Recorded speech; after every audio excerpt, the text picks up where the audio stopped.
Do you think that your first home is going to be your forever home? We think you do because some statistics just came out that shows that there's pretty much a whole generation of people that haven't purchased their first home yet. So let's break down some myths to maybe help you make that first step to homeownership.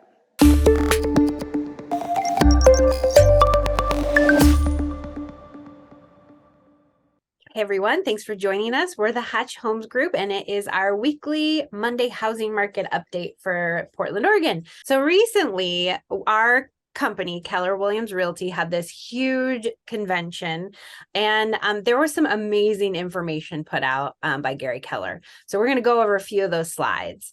One of them really is talking to first-time home buyers. So let's look at this. We have this whole generation of people that are not buying a house, right? Look at all the first time, look at that first time home buyer gap right now. This was really eye-opening for us to look at. Whether you want to be a first-time home buyer, but maybe there's an issue with student loans, which we know is an issue, affordability with prices going up. But we think there's some other underlying things here of why first-time home buyers are not getting into the market that we can really, really help you with. So if you're a first-time home buyer wannabe, check it out. Yes. First, I think that if a lot of people are expecting to get their, forever home, that dream home, just what they've always envisioned, you know what I mean? That's a lot of pressure. And I think it's causing people to freeze and just not take any of the actions. So let's kind of look at the data of how long people expect to stay in their house versus how long they actually do. So if you look here, you can see that over 50% or about 50% of people think they're going to be in this house for 16 to 20 years, right? When the reality is the median time they're in a home is actually about 10 years. And after a couple years, especially about 5, you're going to have a decent amount of equity. Yeah, that after 5 years, y'all, you can take that equity and buy your forever house. This is proven. This is proven over and over.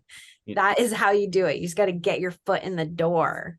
Yeah, exactly. And I think that, especially when you're looking at the millennial generation, even from 81, people born from 81 to like maybe 86 or so, they seem to kind of maybe be in the market already. But a lot of the generation from about 87 to 97 aren't. So the people who are, in their early to mid 30s or late 20s, we were kind of raised on that, go to school, get a good job, get a good education, get that house with a white picket fence.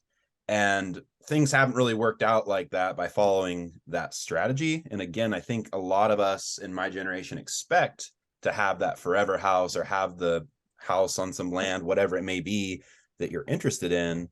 But the reality is like you take that first step, you get into something you can live in and be happy and safe in, stay there for 3, 5, 6 years, and then take that equity and put it into the house you really do want to be in. Yeah, I will say that that some of the most successful people that have made that first investment did that, right? Like they didn't wait until they had the money to buy their forever home because maybe that never would come up. They just got in. They just got what they could afford right then, and then they used that in a few years to buy their forever. So we want to give some of those people a push. We're finding that still people think they need 20% down payment to buy a home. It's just not true. On average, first-time home buyers are putting down 7%. Overall average for everyone, it's around 13%. Not 20%. And with FHA programs, 3%. And there are incentives that are coming on the next month that are going to lower the payments for these people. So there's lots of opportunities, and you don't need 20%. Another thing that is getting drummed into some people by what they're reading or by their parents is real estate a good investment? And National Association of Realtors they do research every year. They've looked over the past year, 2022, and they've surveyed people and whether they think real estate's a good investment. And this graph shows you the results of that survey. It shows that 84% of people surveyed thought real estate was a good investment. And then they looked at, is real estate a better investment than the stock market?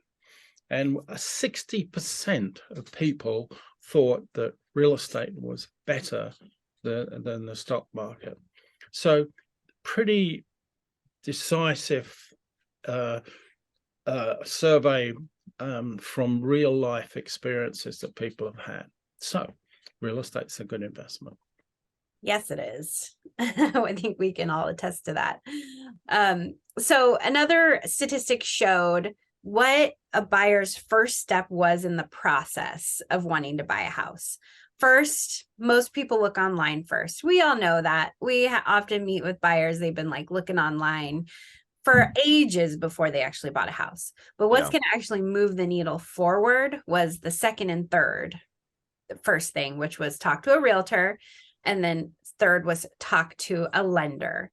And with this whole generation of people that aren't doing anything to action, let me just tell you, those are amazing first steps. We don't bite. We have the resources and strategy to help you set up a plan, whether you're going to buy, actually be qualified today and you had no idea that you didn't think you would. We can't tell you how many times we talk to buyers. They're like, I didn't even think I would qualify, but you actually qualify today. Or whether you need to work on your credit, down payment, whatever it is, we can still get you on that path, whether it's a few years down the line. But we want you to take action. We want you to get into this first investment. It will make your life so much better for the future. It's very attainable. So if you've enjoyed this, please like and subscribe, share it with someone who's looking to get into the market. And if this kind of fits your predicament, send us a direct message and let's get the conversation going. Love to help you.